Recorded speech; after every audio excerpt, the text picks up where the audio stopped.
Welcome back to the channel from Pier 35 in San Francisco. Today we're boarding the SS Jeremiah O'Brien, the last operational Liberty ship still in her World War II configuration, and tracing her path from emergency wartime build to floating memorial. Built in just 56 days at the New England Shipbuilding Corporation in Maine, the ship was launched on June 19, 1943. Okay, let's board her. A little bit of history. The ship was named after Jeremiah O'Brien, a Revolutionary War hero who led the first American capture of a British naval vessel. Her most famous service was during Operation Overlord D-Day. She crossed the English Channel total of 11 times in the weeks following the initial invasion to ferry troops and supplies to the Normandy beachheads.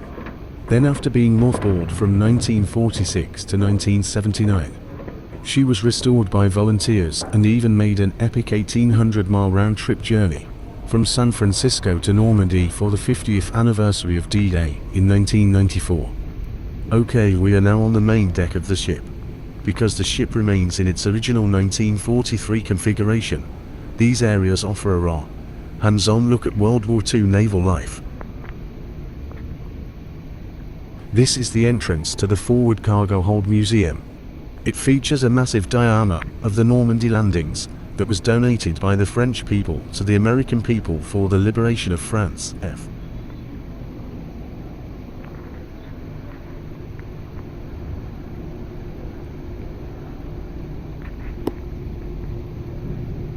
In the distance, you can see the 3-inch bow gun. This gun was used for anti-aircraft defense, surface defense, and a deterrence function. Okay, we now descend into the forward cargo hold of the ship. This is the museum part of the ship and also features a small auditorium area for hosting talks. Because Liberty ships were designed for bulk cargo, these holds are massive, cavernous spaces that could originally carry thousands of tons of tanks, jeeps, or ammunition. As you will see, this is true.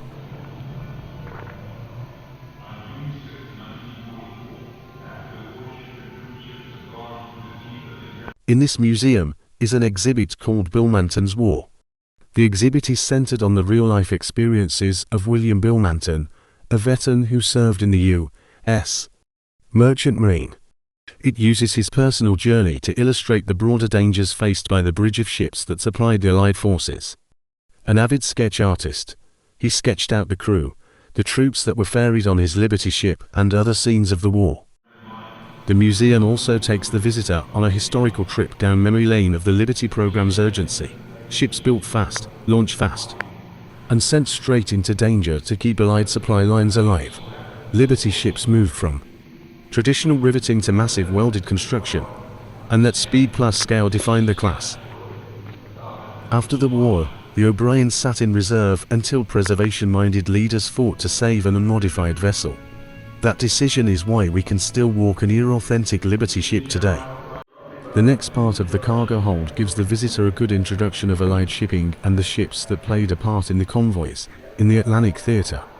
These would be both warships, as well as merchant marine vessels like the Jeremiah O'Brien.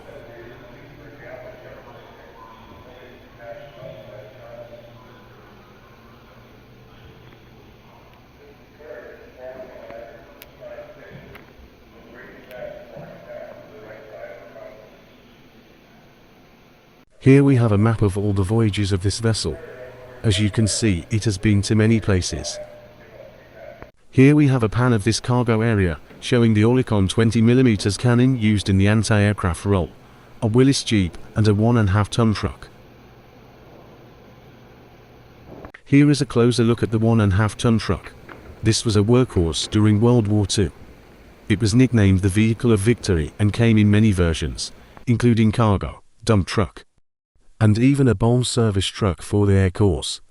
Next we come to a series of displays covering the battle for the Atlantic, including models of the Navy vessels used, the submarines, aircraft as various maps of the battle.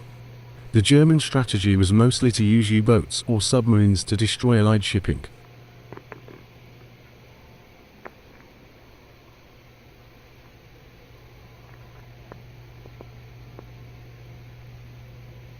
The Allied response to the U-boat menace was the use of convoys. Listen carefully to the narration as it is explained how convoys work.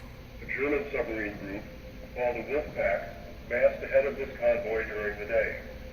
After dark, these submarines are closing in on the surface. These two have found a gap in the ring of military escort ships that are sailing into the convoy lanes. This aircraft carrier is preparing to launch her planes at dawn. She is not sunk during the night. The planes will attack the submarines and force them to submerge so they cannot follow the convoy during the day. Land-based planes will take over this duty when the convoy approaches England. German submarines are not the only menace. A German battleship was reported to be sailing into the Atlantic, so the old battleship New York is escorting this convoy. The New York cannot help much against submarines. She is endangered by them. This submarine is looking for a gap in the escort ring and hoping to attack from outside the convoy. Being on a Liberty ship was a dangerous job. Now we come to the D-Day landings. Liberty ships supported the landings by hauling troops and equipment from ports in England over to Normandy. This was critical to keep the landing force resupplied as they secured the beachhead before a port like Cherbourg or Antwerp was captured. Here we have the diorama of the D-Day landing that was given by the French people to the American people. As you can see, it is very extensive with the Mulberry harbours, Liberty ships unloading equipment and men and material moving from the beach inland. I will provide a link to the full video and cut this short as it is quite a long video.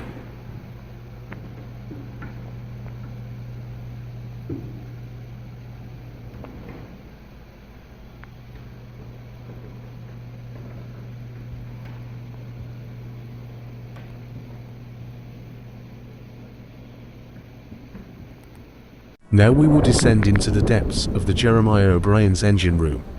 Please note this is a working engine, with steam engines and generators that generate electricity that is stored in batteries. It is 3 levels deep.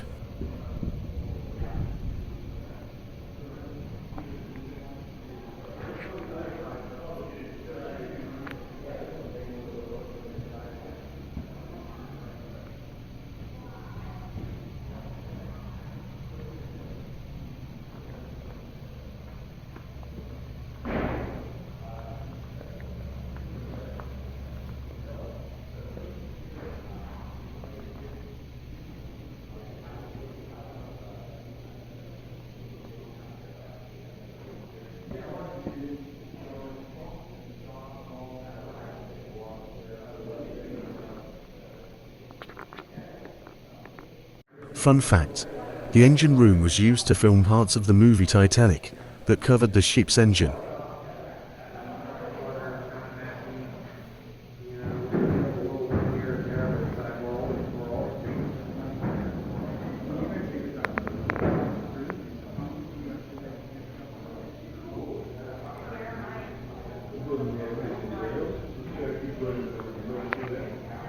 This engine room feels really deep down. So many levels to descend.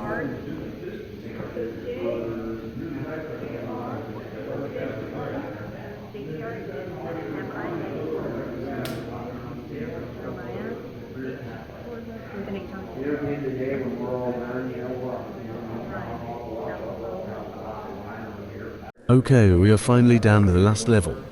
As you can hear from the conversation, the crew are very happy to tell you all about the engines and the ship. Now, please note they are also working on maintaining the engine and other equipment, so they may be busy as well. Here we have one of the crew talk about riveting versus welding. Listen carefully. This World War II emergency shipbuilding program is, we didn't have as good an idea. This was the transition from riveted ships to welded ships. Yes, 52 miles of welding in a Liberty ship. After we ascend up the 3 levels of the engine room, we will be at the galley or ship's kitchen. This is a working kitchen as crew and docents have their meals there.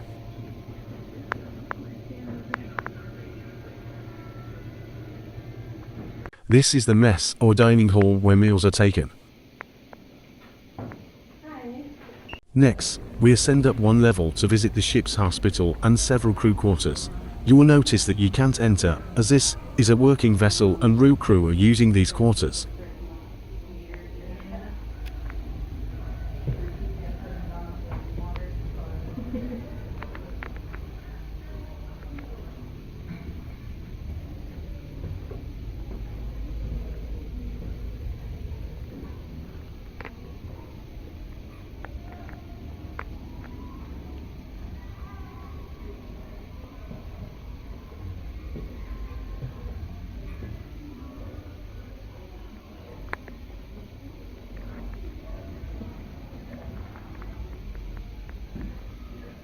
Now we ascend up another level to see the captain's quarters and chart room.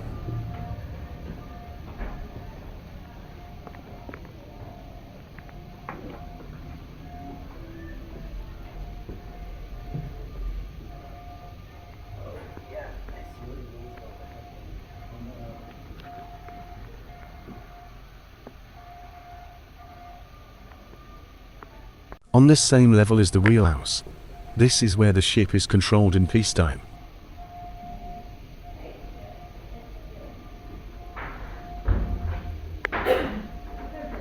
Next, we exit the wheelhouse and climb up the stairs.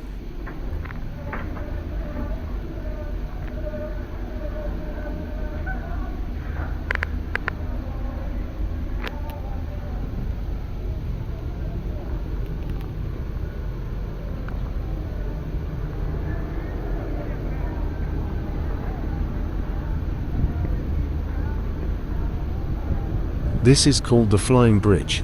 It is the highest navigational platform on the ship. It also has 20mm Oerlikon guns to protect it. Next, we will head to the front of the ship called the fore.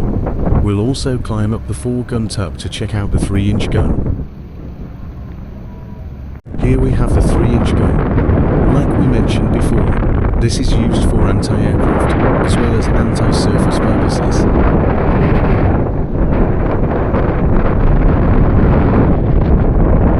We are now walking from the front of the island, or where we saw the engine room, crew quarters and wheelhouse, over to the back part of the ship or aft.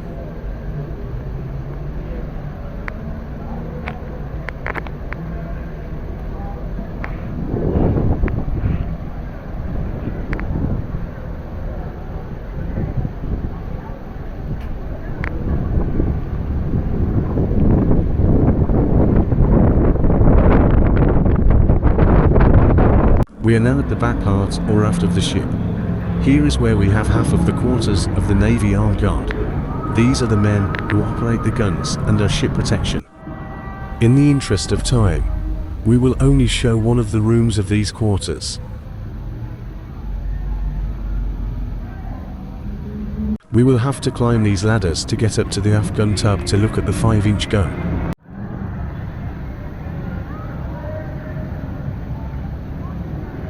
And here is the 5-inch gun. It is the largest gun on the ship. Like the 3-inch gun, it is used for anti-aircraft and anti-surface purposes. It fires a variety of ammunition, including those with proximity fuses for anti-aircraft purposes. This ends the video. I intentionally did not want the video to be too long, as it can never do justice to the vessel and her history. I highly recommend you visit and talk to the crew and docents to learn more about the fascinating history of this and other Liberty ships. Thank you for watching to the end, and see you in the next video.